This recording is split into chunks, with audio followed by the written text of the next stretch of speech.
O'z boshimchalik bilan siz o'zingiz uy qurib olgan bo'lsangiz ham mana shu joyni saqlab qolishingiz mumkin. Buning uchun to'lovlarni, ya'ni soliqlarni amalga oshirishingiz kerak.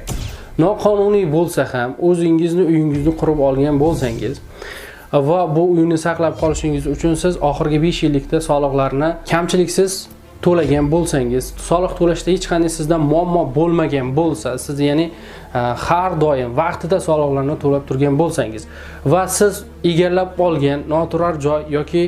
o'zboshimchalik bilan egallangan joy kimningdir yeri bo'lmasa, u aslida kimdadir ro'yxatda turmagan bo'lsa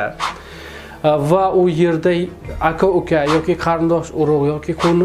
qo'shnilar bilan o'rtada ziddiyat bo'lmasa, ya'ni meni yerim yo'q, bu meni yerim degan muammo bo'lmayotgan bo'lsa, bu albatta o'z vaqtida vaqt kelib o'sha prezident aytgan qaror bilan sizning nomingizga qonuniy egalik huquqi bilan o'zlashtirib beriladi.